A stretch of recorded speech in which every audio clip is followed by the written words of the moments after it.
The Boston Celtics are rolling right now, 13-2. Let me say that again. 13-2 in their last 15, coming off back-to-back wins against the Jazz and Pacers. We got a lot to dig into, so let's get into it here on Green with Envy.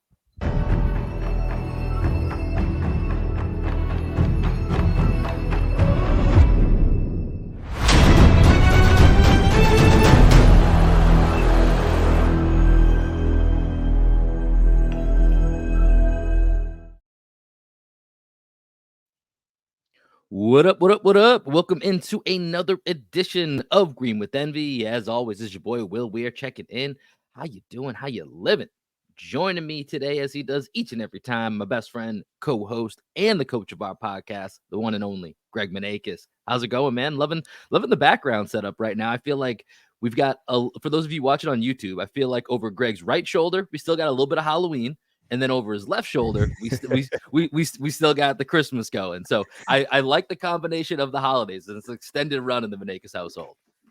Yeah, I got to show off this little guy. I think we named him Barnaby or Bartholomew or something. He's just like a cute little dog. Okay, little dog. Okay. Yeah, it's a dog with bat wings. It's like a little vampire dog. I think we got it at like CVS or something. Yeah, it's got like three different things. It's a vampire dog with bat wings. We got a little hat on it. Maybe it could be a little witch. Like there's a lot going on with that dog. Barnaby's in the mix. Something too. Oh, it just turned. There's like a little light in it, so it like kind of glows in the dark. This is one of those things we got at CVS. How much would you pay for this? I don't know, man. Plastic. $12. Yeah, I think it was like $25. It's one of those things where like you're out with the fiance. And, you know, we don't have a lot of Halloween decorations, and some people go all out for decorations in our neighborhood. She's like, we got to get something. I'm like, all right, you can get one thing. It's like I'm talking to a freaking child. You can get one thing. You get one impulse buy here. You look up and down the aisles, you get one chance, make it count. Exactly. Like, is it going to be a bag of candy that, you know, when you for Halloween, this is like such a dated episode at this point. But for Halloween, it's like, oh, do you want to get a bag of candy for you? In addition to the candy that we get for the kids, and we give them like the shitty Laffy Taffies or whatever, and we get the Snickers bars. And then, you know, you could also just get a cute little bat dog, and that's what we went with. Now he just hangs out here. So he's just part of the house now. And then we're trying to decide right now, Will, how long do we keep the Christmas tree up? So we just took ours down, and I say my fiance Lorena took it down 3 days ago. It was right before she went and started her new job. So she's like, all right, before I go back to work, I'm taking this down. And so ours is down. I don't know if I have a real steady fast rule. I will say, and before we move on here, growing up in the Weir household, this was always a big issue because nobody ever wanted to do it. And ultimately, it led to the demise of Christmas in the Weir household, was taking down the tree. Because one year, I'm not even kidding you, I think it stayed up through the end of March Madness. Like just out of pure, nobody wanted to budge, nobody wanted to do it. And so I think that was, I don't know how old I was. It was definitely high school-ish age. I think it was the last time we put up a Christmas tree, because then it was like, well, who's putting it away? None of us want to do it anymore. And we had this like tiny little crawl space that like just nobody wanted to deal with. And because you had the artificial tree, right? Oh yeah, definitely had the artificial tree. I'll be honest, as a kid growing up, the pine needles and I don't know, it would mess with my like senses or whatever. Did not like it. So we did it once or twice, and then it was out. I think this is a really important issue that people care about, though, Will. Like, when do you take down the Christmas tree? Because I think if you don't take it down immediately, it has the potential of staying up far too long. Well, this is kind of what that was kind of the point I'm saying, is like, right. It's a dangerous line. I think right now, so we're recording this on January 7th. I think by mid-January, it's got to be down. I feel like, because you know what I mean? Because then once you get to a full month after, then you're like, why not 6 more weeks? You know what I mean? Like you start like, but so you got to get to it before that month, and really you don't want to get too close to that month. So I'd say January 15th or so is probably about the time. So I think you got a week before you guys got to worry about that thing lingering a little bit too long. But then again, you guys still have Halloween decorations. So who knows? And this is a real tree, right? So, and full disclosure, to get rid of this tree, all I have this like wooded clearing area behind my house. You're just chucking that thing I over the just chuck fence. it over the fence, right? So for me, it's like not that big of an issue because sometimes people, you kind of have to wait for like a bulk pickup for the trash to come around, pick it up, or you have to drive it to the dump yourself, which I'm not doing. Yeah. So for me, it's a little bit easier. Where once I take the decorations off, and we've decided next week is the week Yeah. somebody is Here's what you gonna do. one of my Here's what neighbors is gonna look into my backyard and they're gonna see me chucking like a freaking javelin my Christmas tree over my back fence, which I did last year as well. And I'm sure some animal has made it its home. This week, when you feel like, you know what, I should get a workout in, but I'm just not really feeling it, and you need to just like get that, you got to pick up that tree, you got to toss it like a javelin, like you said. It's not really a workout, but trick yourself into it being, this is my workout today. I'm not going to actually do a workout, but I'm going to take this tree, pick it up over my shoulder, toss it like a javelin, and that's my workout for the day. And that's how you're going to get rid of that tree. Maybe I'll have Danielle take a video of it. I don't know if this is like recording a crime or whatever because it's like technically dumping, but maybe I'll have her take a video of me chucking this Christmas tree over the fence so that we can get some content out of it and see how far, see what my form is like with the javelin, and then maybe I'll train to become an Olympian. Well, I can't wait for the trial when you try to contest this and they have an audio and a video to go ahead and match up with your That's the issue with doing a podcast, right? intentions. Right. That's the issue with doing a podcast is we share a lot on this, and sometimes we might commit a minor crime. Minor crime or two. It's all right. It's a crime of passion. It's okay. It's okay. Well, let's get into some basketball here, Greg. All right, let's do it. Celtics, as I mentioned at the top, they are rolling right now since they lost to Indy, which the Celtics obviously beat the Pacers last night. We're recording this on Sunday. They play them again on Monday. If you're listening to this before that game to get yourself all set, since their loss to Indy in the in-season tournament, they are 13-2. First in offensive rating, fourth in defensive rating, first in net rating by about 3.5 points. They have just been really, really special since that time frame. And, over the last 7 games, and I talked about this with Adam a few episodes ago, that the league should be very scared. The league should be very scared because for the majority of the season, Jayson Tatum has played at a second team all NBA, guaranteed all-star, second team all NBA level, which is very good. And also is just part of, there's a lot of dudes having insane years across the league. Jayson Tatum over his last 7 games is playing like the first team MVP candidate, Jayson Tatum. And when Jayson Tatum is playing in that manner with the talent depth the Celtics have, that is just trouble for the rest of the league. Over his last 7 games, 30 points per game on 49-44 shooting splits, 8.6 rebounds, 5.7 assists to only 2.6 turnovers, along with 2 stocks. And last night, he was really, really special in this Pacers game. Greg, how much of a problem is this for the league that Jayson Tatum is starting to go on one of those hot streaks that we've seen him do in the past? Huge problem for the league. First of all, for those of you watching on YouTube, quick shout to Timmy Tomek, who is the GOAT of Celtics highlights and game recap highlights. So if you're watching on YouTube, we are sharing at Timmy_093's highlights of Jayson Tatum absolutely cooking the Indiana Pacers. He heard everybody talking about how SGA was better than him after the OKC game. Halliburton got the best of him earlier in the season, and he was like, I'm not going to let another young guard come in and steal my shine. And he came in last night on a mission. That 3 ball is falling, and when the 3 ball is falling, ooh, that's the play right there where he sent Miles Turner into another universe with the little snatchback dribble. Woo! By the way, that boy, I like that Drew Carter has such a pulse on Celtics Twitter that he asked for it in the broadcast, and by the time they got, I think that was the second quarter. By the time they got to the third quarter, already had the clip ready to go. Shout out to our guy Drew. Shout out to Drew. Yeah, but Tatum, man, when he's playing like this is the MVP level Jayson Tatum. The 3 balls falling. Adam had some good stats about his pull-up numbers and his 10 takeaways. I think it was like he was shooting 30. I got it right here. Go ahead. Yeah. So his pull-up jumper has been pretty bad this year. It's been, and once again, you and I have talked about this. Depends what you're looking at as a pull-up jumper, but it's been about 30% this season. In the last several games since January 1st, he's been shooting 62.5% on his pull-up threes. Small sample size, but you can see that. And I think for me, the biggest thing is his shot selection over the last 10 plus games, whatever, during this, let's just say this 15 games, the 13-2 stretch I mentioned, has been getting better and better as it's gone on. Right. The shot selection is getting better. But then last night, if these shots don't go down, if the pull-up threes don't go down, then maybe some people are complaining, and it's kind of make or miss with that level. But this is the thing. Like, as people that play basketball, right, that some nights you have it. Even on like a rec league level, even on pickup level, some days you have it. And when the three ball is feeling good, you got to let that thing go, because then you become unguardable. When Jayson Tatum is hitting these little step back threes, it's just like there's nothing that you can do with him. And he was just cooking them the entire night, like putting Obi Toppin on an island, Miles Turner on an island, anybody on an island, and he was just cooking every single one of them. It didn't really matter. And then when he's driving to the basket as well, because they're so worried about that 3-point shot. And this is what Tatum spoke to a little bit earlier in the season. People asked him about why he's shooting so many 3-pointers. And he said, well, it opens up a lot of things for me, right? When I can hit these 3-pointers, it opens up a lot for me. And it keeps the defense honest, right?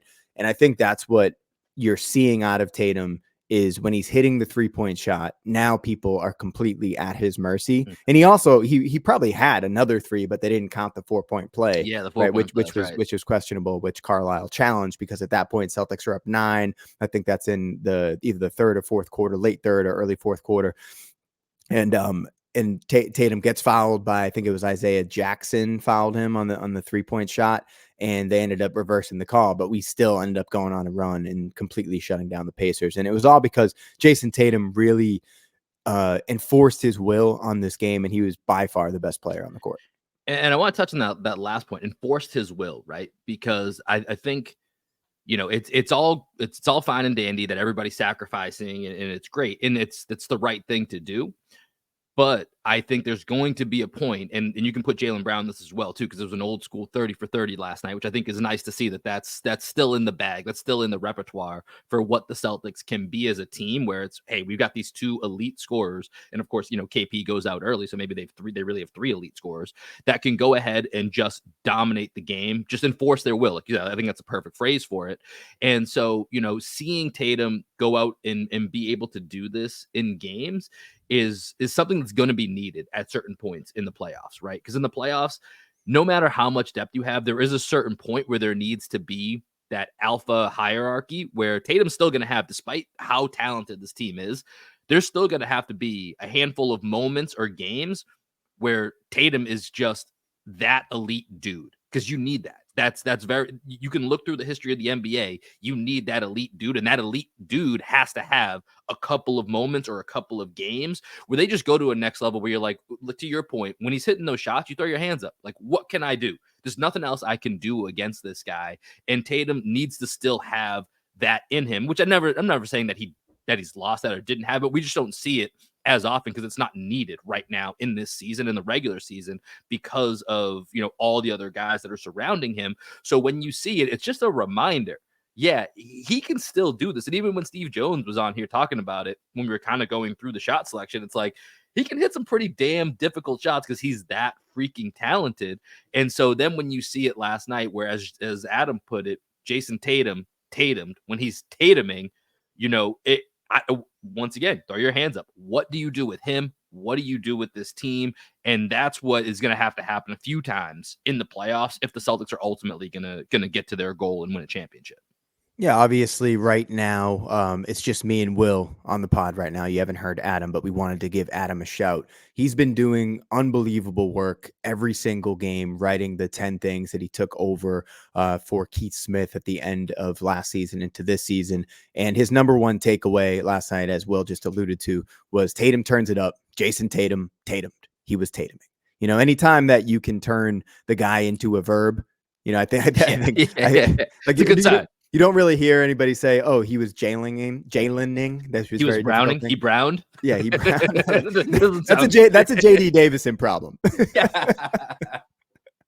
Also, by the way, shout out to the Discord. I don't know if you saw this, Greg. We had one of our listeners went to the main Celtics game, whatever, and they did an impression of your report card on the main Celtics. So go check that out. If you're not in the Discord, you got to join. And if you want to go see, we got a main Celtics scouting report inside the Discord. Come join us. Yeah, who is that? Is that Rob, the Rob Williams fan Rob club? Williams fan club. Yeah, I apologize. Don't know his full name, but I know it's Rob Williams fan club. So shout out to you, man. Yeah, he's been going. I don't know if he goes to every main Celtics game, but he did start posting some report cards as I do after every single game for the Celtics on Twitter. Follow me at Manny Minnow. All right, another guy, Tatum. Just to quickly wrap up Tatum. He's the best player on the court. It's going to be interesting to see how the Pacers adjust to him in the second game. If this is a preview of the playoffs, then we get a good chance. We saw what the Celtics did. One of the big adjustments that they went to last night was their zone defense, which Adam also touched on in his 10 things. But how are the Pacers going to counteract Jayson Tatum? You saw them at some point double teaming him to get the ball out of his hands, but they didn't really have a plan, right? The double team seemed kind of at random. They didn't have rules. You know how Andre Iguodala talked about the Tatum rules with the Miami Heat? Like, they clearly did not have Tatum rules, right? So if the Pacers are going to learn from this game, they're going to need to implement a real game plan to stop Jayson Tatum and to stop Jaylen Brown, who was also amazing in this game. Complete bully ball of Tyrese Halliburton. He was Halliburton hunting the entire game. Man, Halliburton looked small. I think they really took offense to what the Pacers did to them to get to Vegas when Jayson Tatum mentioned after the game when they lost the in-season tournament. He's like, man, I really wanted to go to Vegas, and they didn't play well enough to get to Vegas. And they took it out on them, man. They were Tatum was hunting NeSmith. They were hunting Halliburton and they were hunting Hield. Yeah, they were. I mean, the Pacers don't really have a lot of good options on the defensive side of the ball. So we'll see what Carlisle does. I know Caitlin Cooper, she often talks about how the Pacers are kind of just like screwed when it comes to defense in general. They don't really have a good game plan. Their game plan, as people always talk about with them, is they force you to shoot. They force you to like kind of fall into the trap of continuing to shoot 3-pointers. They give you lanes to the basket because they guard isolation. They don't overhelp. But when you have the elite isolation players that the Celtics have, they're going to have to make an adjustment. So I'm looking forward to that in the second game. Yeah, got 2 games against the Pacers, so there'll be another game Monday night here, and we'll have to check in and see what happens there. But let's take a quick break, Greg, and I want to come back, and we got a few more things that we got to hit here, fallout from this game. All right, so earlier in the week, Brad Stevens, he doesn't always have a lot of press availability, but decided that this week was the time that he was able to meet with the media and spoke with them and was asked a lot about a topic that we've covered quite a bit here, which was trades and the trade deadline coming up here now, just about a month away, February 8th, potentially by the time you listen to this is exactly a month away. And one of the things that he said is, a large wing, a reserve large wing would be great. We have limited resources. He was very transparent, which I thought was very refreshing. We're very limited with resources. We have the TPE. There's not much that we're going to be able to do, but of course we're going to be kind of looking around to see how we can always upgrade this roster. And one part of this Indiana game that really stood out, and this guy has actually stood out for maybe the last couple weeks or so, is Oshae Brissett. Is that maybe Oshae Brissett is the answer to this quote unquote large wing hole that the Celtics are looking to fill. And last night, you did a breakdown on this basically either live or right after the game where you have a thread of all these different plays of Oshae Brissett. What have you seen from Oshae Brissett over the last few games and especially last night? Well, the big thing that stands out, and I talked about this in my thread, is with Brissett, he knows why he's on the floor. Right. He has no delusions about who he is as a player. He's going to be someone that's bringing energy, that's corner crashing on the offensive glass, and is also just the first to the ball, whether it's diving on the floor, as we saw one of the first plays he was in the game a couple nights ago. And then this play that I have on the screen here, for those of you that are watching on YouTube, this is in the fourth quarter where Brissett ended up playing a majority of the fourth quarter because Derek White was in foul trouble, and Joe Mazzulla liked the energy he was bringing, the size that he was bringing. He could have kept Peyton Pritchard in the game like he did against the Thunder, but instead he kept Brissett in the game. And with about 7 minutes, 50 seconds left in the game, Brissett has this great rebound where he's on strong side corner. And as Halliburton's coming off the pick and roll, Horford's in drop, Derek White blocks Halliburton's shot. This is that great block that Derek White had. And you just see Brissett is the first person, like his instincts to go get the ball once it's blocked. He's the first person to move towards the ball, and he just goes and attacks it and immediately gives it up to somebody else that is going to make a better decision as we get into transition, gets the ball, gives it to Horford right away, and then we start the fast break, right? Those types of little plays, those defensive instincts and those rebounding instincts that he has, I think are an elite skill set, right? And we talked about, I think we saw this against the Heat early in the season. I tweeted out from my @MiniMinnow account, I think it was like 2 or 3 days before the Thunder game, where I shouted out Brissett and I said, I really hope he gets an opportunity to play against the Thunder, because I do think that his size, that big wing that Brad Stevens alluded to after the Thunder game, I think Brissett is the best internal option for the Celtics. But if they don't want to give up any resources to go get a bigger wing, I think Brissett can fill that role and fill it well. On the screen here, I still have some more highlights from that thread that I posted from the @GreenEnvy Twitter account yesterday, just showcasing the corner crashes, showcasing the physicality that Brissett showed throughout the game last night. And it's just really great because he seems like a great guy as well. Seems like a really good locker room guy. Seems very coachable. And he's always has a smile on his face. So I think he's one of those vibes guy off the bench that is even turning Adam's mindset. Because I don't know if you saw this today, but Adam admitted that he was wrong, at least for now, on Oshae Brissett as to what he can bring to this roster. So, and Adam is probably the most anti-Brissett guy that I've heard. Just in general. You know, I think he made him his new Schroeder to start the season. That was kind of his flag. I will say, not to brag, first guy that was on the Oshae Brissett train on this podcast. Just gonna point that to myself here, but obviously within reason, right? Like I'm not gonna take too much of a victory lap on this. Mostly, it was what do we think between him and Lamar Stevens, and I've always kind of leaned Oshae Brissett. But I think what you said about him knowing specifically his role, and even when you think back to like when he was on Indiana, right? He was always the guy that kind of stood out to me when we played them. I would be lying to you if I would tune in and like go back to other games and be like, oh, let me go check out what Oshae Brissett's up to. But it's just one of those guys where as you look around the league, as you're playing this guy, it's like, man, that guy keeps making some plays, right? He keeps making plays. It wasn't necessarily like, oh, he can shoot. Oh, he's going to take you off the dribble. There wasn't something that necessarily said, just like that guy is always seemingly finding his way into the mix, and he's got 12 points and 5 rebounds when he plays the Celtics. And it was just something to keep note of. So when we signed him, I was like, okay, that's a guy that has, made the light bulb go off in my head before when we played him. And now getting to watch him, I think it's like you said, he knows his role. He comes in, and I think this is what we talked about a little bit. And I've been leaning into I don't think the Celtics need to make a move unless it falls in their lap right now. As long as they're healthy, I don't think unless a move falls into their lap, they necessarily need to feel pressured to go make any type of move. And Oshae Brissett is one of the reasons why, because I think depending on the matchup, like you said, whether it's the Heat or maybe the Magic might even be a matchup that I think he could have some valuable minutes in. He's going to be a guy that when he gets in, he knows exactly what he's there for and what he's supposed to do. And then we talked about this in the Steve Jones podcast where he was asking us about how we felt about Sam Hauser. And I feel great about Sam. But in the scenarios where Sam doesn't have a shot going or Sam gets hurt or whatever, if you needed to plug Oshae Brissett in for 75, 80% of Sam Hauser's minutes in a condensed playoff rotation, I feel totally comfortable with what Oshae, even though it's a very drastically different skill set, what Oshae Brissett's going to give you. I feel very comfortable with putting him in there because I think obviously with him, I would, as much as Sam has held up as a defender, Oshae is a better defender. And Oshae is even though Sam crashes the glass from the weak side, Oshae is so aggressive in that. And he's just a better athlete. Just a better athlete. And I think of the offensive rebound he had, I can't remember if it was the third or fourth quarter. He had this offensive rebound where he just was not going to be denied, wrestled the ball away, throws it out to Tatum at the top of the key for a 3-pointer.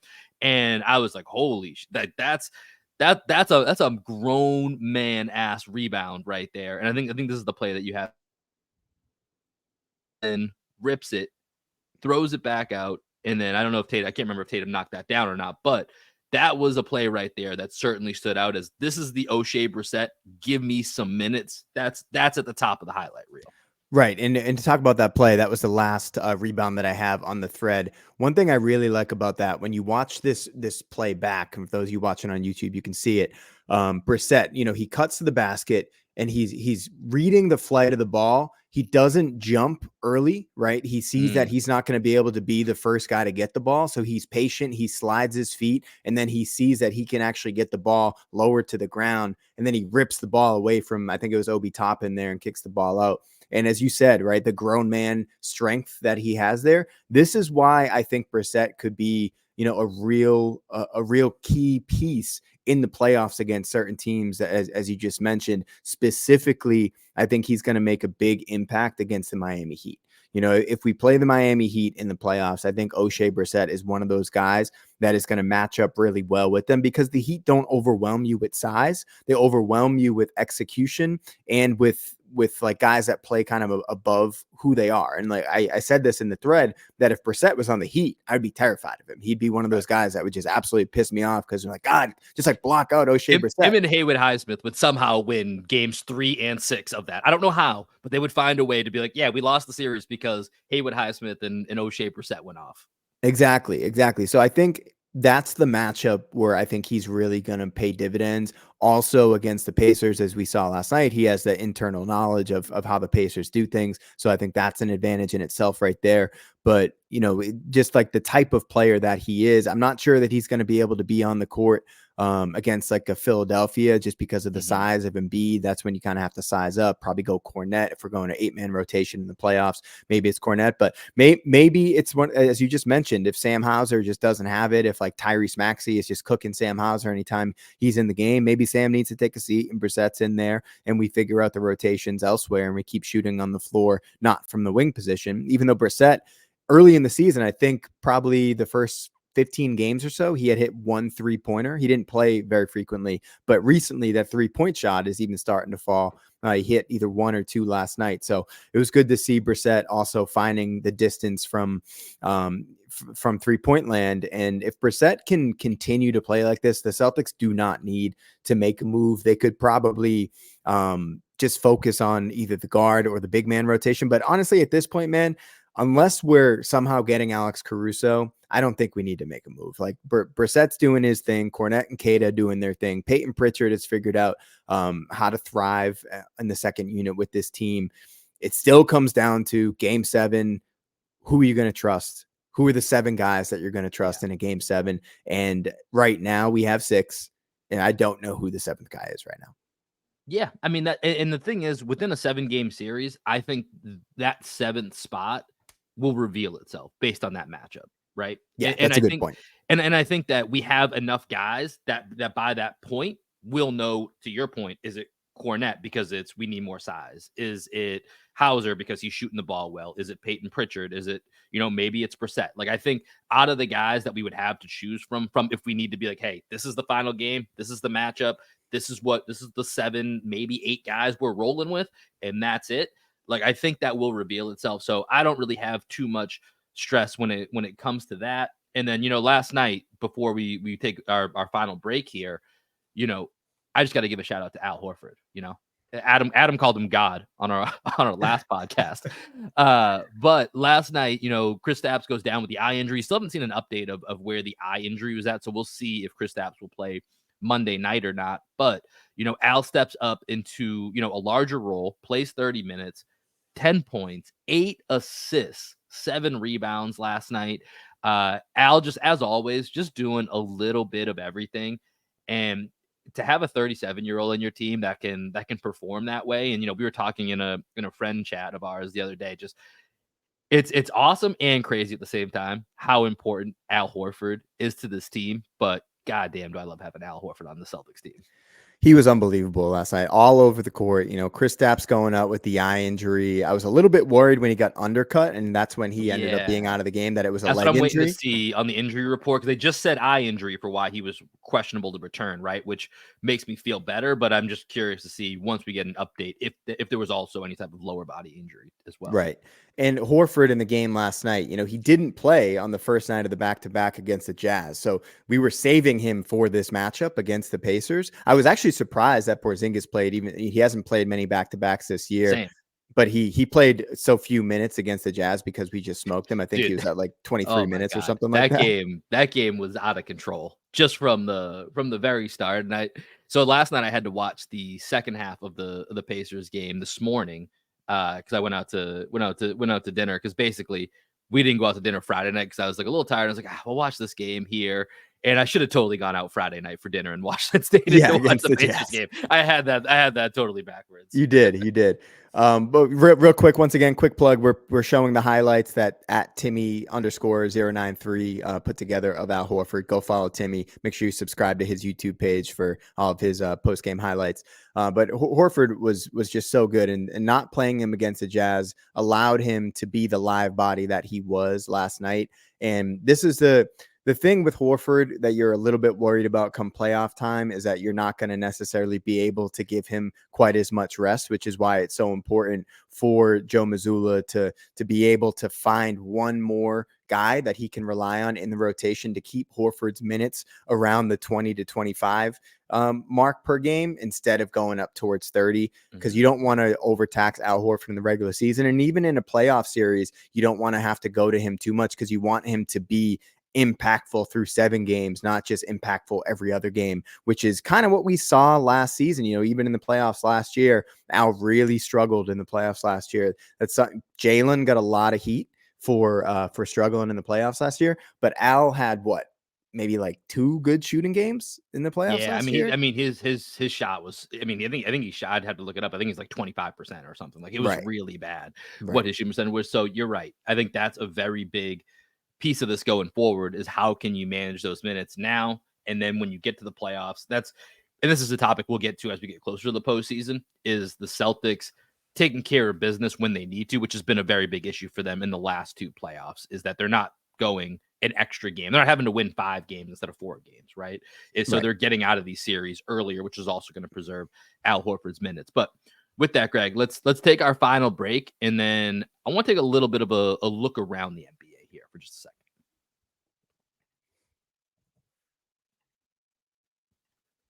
All right, so I've mentioned this a couple times now. Celtics are streaking. They are putting a little bit of distance between themselves and the rest of the conference. Right now, the Celtics, first place in the Eastern Conference at 28-7. They're 3.5 games against the Milwaukee Bucks, who are 25-11. They'll play them this upcoming week. That will be a fun one. Milwaukee Bucks, who, by the way, cannot beat the Indiana Pacers, 1-4 against the Indiana Pacers this year.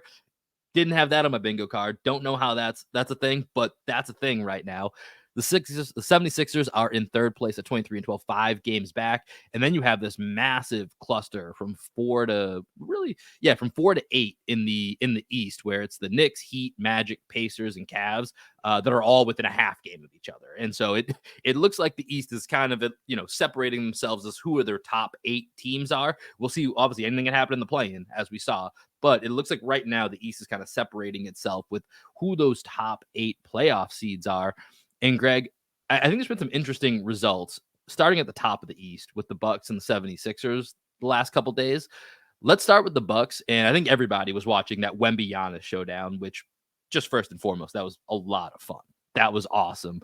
Watching Wemby and Giannis go back and forth. That Wemby block on Giannis, which ultimately, towards the end of the game, I think was one of the crazier blocks that I've seen in a long time, because I think even Giannis was surprised that Wemby was able to get to it. But when you're 7'5", those arms just come out of nowhere. Mm-hmm. But I think maybe the bigger piece in relation to the Celtics, you and I watched the Spurs live and in person a few days before that game.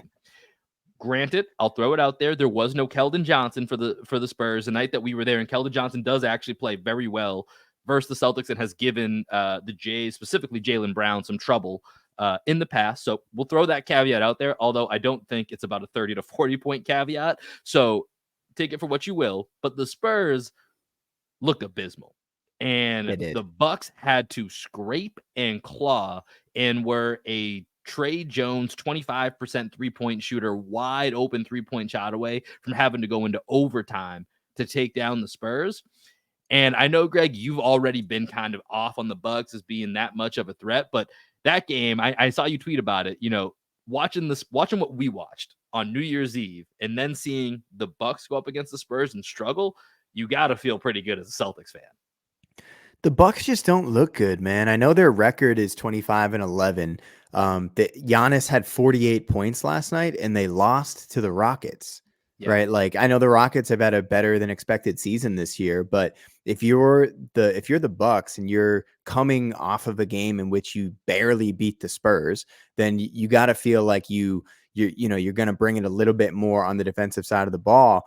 And I saw somebody, I forget who posted it on Twitter, but I think it was a Bucks beat writer or something, asked Giannis about their defense, and he just excoriated them. Like, Giannis just went off on how bad their defense has been, basically saying we can't expect to score 150 points every night and win basketball. Like, we need to make a change. We need to make that change now. And this is my thing with the Bucks. Like, I understand that they have Dame Lillard and Giannis. Dame, every time I watch Dame this year, he doesn't look good. He has like a stretch in the fourth quarter that he plays well, but for the majority of the game, he's a turnstile on defense. His shooting splits aren't great this year. Every time I look at a box score and like in the third quarter, Dame's like 3 for 12 and 1 for 8 from 3. It's only the fourth quarter. I don't want to put this on Jalen, but how we call Jalen the first quarter opener, right? He always like whatever his first. That's Dame Lillard, but only in the fourth quarter. Right. And I mean, that's where you want your guy to step up, right? Is in the fourth quarter. That's why they got him. But I don't think they realized how much they would miss Drew Holiday. And the fact that Chris Middleton, who used to be a solid wing defender, now can't guard anybody as well. I think their defense just is not set up to succeed. I don't know what the move is for the Bucks. I don't think it's internal. I talked at the beginning of the season how I think Marjon Beauchamp was going to be really important for them. He has been really important for them, but that's still not enough, right? Marjon Beauchamp has played well for the Bucks, but they needed Jay Crowder to be more than he's been. He's also been out every time I tune in. He's never playing. He's been out for a while. Yeah, he's been out for a while. They don't have the assets to go ahead and go get an Alex Caruso. I don't know who is available for them. They need a point of attack defender. It's not on the roster. They lost Javon Carter, who is probably like the next best thing. One thing I'm thinking about, maybe, I know he's been playing again for the Kings lately, but Davion Mitchell, like that's one of those like undervalued assets. Maybe they could go ahead and go get as someone that they could throw in, but you can't play him with Dame. So like, who's out there that you can go get that is going to make sense defensively for this team? Because Dame Lillard is one of the worst defenders in basketball. He's like, we give Trae Young a ton of shit on this podcast for not being able to guard anybody. Dame Lillard, a little bit more physical than Trae Young, but he's not, I wouldn't say he's like substantially better than Trae Young on the defensive side of the ball. So the Milwaukee Bucks, to me, I never really have considered them too much of a threat to us because I think we've always been a bad matchup for them. Although Giannis can always go crazy, they have no one to guard either Tatum or Brown. So like that's always been their issue. And I'm just not worried about them, man. How you feeling? I mean, for me, it's the biggest part of this is, and I'm putting a little bit of just in Dame's history, and because he does seem to show up every fourth quarter, despite being, like you said, 2 of 12 or whatever it feels like the first 3 quarters, he seems to go 4 of 6 by the time you get to the fourth quarter. So I'm kind of giving Dame a bit of a pass. For me, it's all about Chris Middleton, right? Like, at least based on what they have, because I just don't know how they improve this externally. So from an internal standpoint, for me, it's all about Chris Middleton, who last night, to your point, played 33 minutes, which rarely do I see him even. I feel like he's still on this like weird, somewhat minutes restriction. Sometimes when I check the box score and I see him play 20 minutes, I'm like, what the hell is this? How long? We're almost 40 games into the season. How long is this guy going to be on a minutes restriction for? Last night, he plays 33 minutes, 3 of 9 from the field, 0 of 5 from 3, has 10 points, 3 rebounds, 5 assists, 3 turnovers. Like, that's your number 2. I mean, I guess he's your number 3 now with Dame, but you don't have that depth, right? They don't have depth, but they need Chris Middleton to be more than that. Chris Middleton was supposed to be you have Dame to now initiate your end of game offense. You still want to have multiple options. That was Chris Middleton. Chris Middleton was the guy that was initiating their late game offense before Dame Lillard got there. And I don't know what Chris Middleton is anymore. I really don't. He's certainly not on a star level right now and hasn't been with these injuries over the last year or so. So with Chris Middleton, the way he is, like, it's hard to get too worried really about the Bucks. Yeah. And he's we've always talked about him being a Celtics killer, but that's going to have to be something that's proven over time. And so the Bucks are in a really tough spot, which, like you said, it's hard to say that, or when they are in second place and they're 25-11, but when you watch them, it doesn't look good. And then I think you go to Philadelphia, right? So Philadelphia is 23-12 when they're fully healthy, and Embiid is still in and out of the lineup. Like, I mean, Embiid's having a crazy season, but he may not even hit the 65 game plateau to be able to be eligible for all of the awards that would rightfully probably go to him. They're 23-12. They also lost to the Jazz last night after the Celtics beat them down. No Embiid. No Embiid in that game. But once again, he's just in and out of the lineup. It still feels like all the time. And Philadelphia does look better when they're whole. But something that I think is really important to, at least right now, for the evidence that we do have, looking at strength of schedule, Celtics have played the 6th toughest schedule in the NBA. Here's the bottom 6 teams for strength of schedule. At number 25, the Miami Heat. At number 26, the Philadelphia 76ers. 27, Washington Wizards. 28, Portland Trailblazers. 29, Phoenix Suns. And dead last with the easiest strength of schedule is the Milwaukee Bucks. So when you look at the teams that Boston is playing early on and the way that they're putting some separation between themselves, and their easy part of their schedule is just coming up now as we get to the second half of the season, this first half, 3 of their biggest worries in their conference have been 3 of the top 6 weakest schedules. Now, Miami, I think throw it out because they rest Jimmy, Bam all the time. We know, like, I just put that in there because they're right in that mix. But for Philadelphia and Milwaukee, that's got to be a little bit concerning that they have this easy of a strength of schedule, and yet they're 5 and 3.5 games behind the Celtics, who now have a much easier path coming up here in the second half of the season. Yeah, with the Sixers, I think the issue with them is when things get difficult, especially for Embiid, and you've seen this in the playoffs year after year, he's not as effective when teams like really hone in on his tendencies, avoid fouling him and just make him kind of get it out the mud. Like Embiid doesn't really like doing that. So with the Sixers, that's what you got to be concerned about because they were killing the rat teams, as Chris Vernon likes to call them. They were killing the rat teams early in the season. That's where they built up that insane point differential. That's when Embiid was going for like 45 points a night against playing the Wizards every other fucking night. So I think with the Sixers, when you see them go up against the Knicks, who I think we should talk about here in a second, and the Knicks just completely destroyed them. Hartenstein, who's been balling for them. He had like 18 rebounds last night. Hartenstein just gave Embiid problems all night.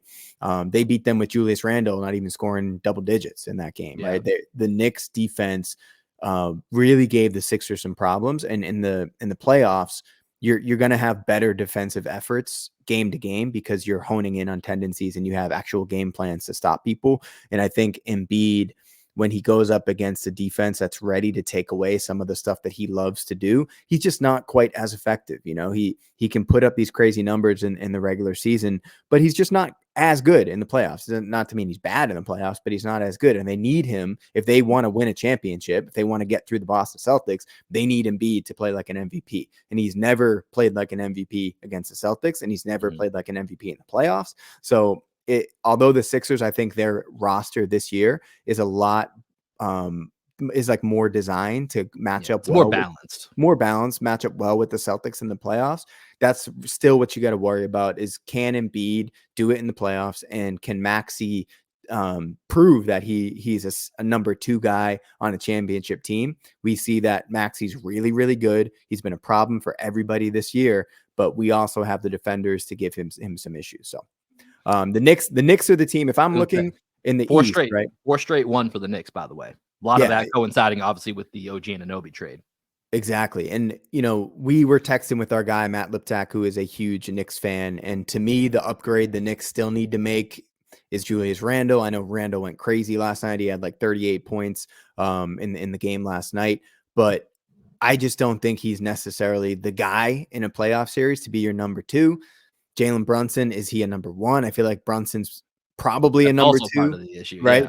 Brunson's probably a number 2. Randall's probably a number 3. So they're kind of like leveled up there. But they, with Tibbs and the defense that they have, they can give anybody an issue. They've played the Celtics really, really tough over the years. And I think Hartenstein's a better matchup to go up against Porzingis than Mitchell Robinson. So I actually think they might be okay going up against us. I still think the deal out there, and we were talking about this with Liptak, I think Randall for like a Jeremy Grant type who can guard Tatum. Like maybe that's a better fit, but that's not enough offense, right? Yeah, Still that's not that's enough the offense. every deal we talked about in that thread. That's what I would come back to is you're making that trade, and like it doesn't to me, none of the trades that are potentially out there, and the Randall trade, like I it's weird because I agree with you that I don't think Randall's the guy or the right guy, but I don't think any of the trades that are out there are going to take them from where they are and put them into that Boston, Milwaukee, Philadelphia tier.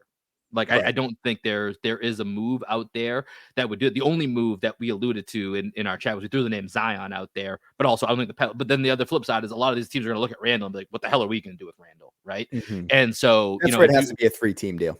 yeah, exactly. So there's got to be, it's a weird spot for the Knicks. And so I do think for them, I would assume they're probably just going to have to hold, and maybe they'll add, we've seen, I guess there's some Malcolm Brogdon rumors out there as well. Add that in, and that just makes them a tougher out. I don't think Malcolm Brogdon's going to put them over the top, but it certainly makes them, a tougher out. And the Knicks are not going to be a fun team to play in the playoffs, right? That's going to be a team that you're like, shit, man, this is probably going 6 or 7, and it's going to get us real bruised up. And this was leading me to one of the last points that I wanted to make here as we're playing the Pacers again on Monday night, is that I look at what is kind of separating itself as the top 8 in the Eastern Conference. And I am praying to God that at some point in that first or second round, the Celtics get the Pacers, because they're the only team that I feel like you're going to be able to come out of a series. And even if it goes 6, you're not going to be as broken down, right? Because we talked about they don't have the defenders. They do have Aaron NeSmith. They have Aaron NeSmith, right? So you may get poked in the eye a couple times. What's funny, dude? with NeSmith, like I love NeSmith on the Celtics. I loved his hustle, and I've been like rooting for him to do well on the Pacers. But like seeing him this year, now I'm starting to hate him. I'm like, God damn it, NeSmith! Like, fuck you. He's becoming that guy, right? It's becoming like a Pat Bev type, right? Where when he's on your team, you love you've seen this guy hustle. You've seen what he does here, but now you're up 15 or 20 and he picks up Tatum at half court and he's just hacking the shit out of him. And you're like, question, get away from Tatum. Over under 2.5 serious leg injuries Aaron NeSmith causes in his career. Oh, serious meaning you have to get surgery. Yeah. I mean, I'll take the under, but I think it's probably right at 2. like I think it's I think it's going to happen for sure. 2.5 is just that. I mean, yeah, I'll take the under, but not by much. Okay. But yeah, he plays. I mean, this is, like you said, this is one of the things that we liked in the little bit in the glimpses that we got, and we were never going to get the full Aaron NeSmith experience because there just wasn't room for his development within the Celtics timeline and what they were doing. But other than him, it's just the Pacers are going to be, from a physicality standpoint, if you look at the 8 teams that are projected to be in the playoffs, that's the team. If I'm the Celtics, I'm like, please give me them in the first or second round to likely, aside from Aaron NeSmith, preserve the health of my team, the wear and tear. Because when you go up against Milwaukee, of course, you got to deal with Giannis and in Brook and all that. And that's going to be, that's going to be a bitch. You're trying to fight around screens on Dame. 76ers, Pat Bev, Embiid, the whole list. We know the deal. The Knicks, we just talked about. The Heat, we certainly fucking know about them. The Magic, we know that they're making their ends on defense right now because they're not a great offensive team. And they're big, they're long, they're tough. Cleveland, once they get healthy again, you got Allen, you got Mobley, you got to deal with. So, I think Pacers, for me, as we look at what projects to potentially be before any moves are made, the 8 teams in, that if we can, unless of course the Pacers just get the Bucks and they take care of the Bucks, let's go with that. That's the best case scenario. 7-2. Let's go ahead and get the Bucks out of here with the Pacers. But if I'm the Celtics, the Pacers feel like, despite their high-powered offense, that's the team that I would really hope that we get, just to give ourselves a physical break in a playoff run. Absolutely, man. And the thing about the Eastern Conference, people have always talked about the West being the tougher conference, but the East is playing like kind of old school Eastern Conference basketball, like gritty, physical, late 90s type of basketball. I mean, the Knicks, Heat, and Magic are all that. That's what all 3 of those teams are. Yeah, it's kind of funny how the league is kind of going in another cycle, trending big, trending physical, in an era in which defense is kind of undervalued, and there's so much emphasis put on the offensive side of the ball. In the playoffs, it's still going to come down to defense. It's going to come down to physicality. And then can you make shots when it matters? And I think in the East, the Pacers are definitely the team that don't present as many issues on the defensive side of the ball with the physicality, aside from one Aaron NeSmith. Yeah, he's going to be the one that you watch out for, but we'll have to see here. Celtics, busy week coming up here, man. We got some tough games here. Obviously, Monday we're talking about the Pacers in that home and home baseball style series. And then later this week, man, they've got the T-Wolves and Bucks on a back-to-back, and then Ime makes his return on the weekend. So a really fun schedule for the Celtics coming up, and a really difficult schedule. As we said, Rockets just beat the Bucks. So we got a lot to look forward to this upcoming week. Greg, this has been a fun one. As always, we'll be back later in the week to get you set up for some of those matchups. Any final thoughts? And then for those listening here to the audio feed, let them know what they're going to hear on the way out. Just make sure you're subscribing to our Discord channel, our YouTube channel. Links are in the description of the show. If you go to our Twitter @GreenEnvyPod, you'll see the link to our Discord. We'll probably do a mailbag here soon. Continuing to try and put out some good content for you on YouTube. We had Steve Jones of the Dunker Spot with Nikias Duncan, who's on the JJ Redick podcast for the Three Things. We had him on the pod recently. So make sure you go ahead and listen to that interview or watch that interview on YouTube. And you're going to hear music from my band down here in Austin, Texas. We are called Black Sheep Optimists. This one is called Get This High. Peace, everybody. Peace.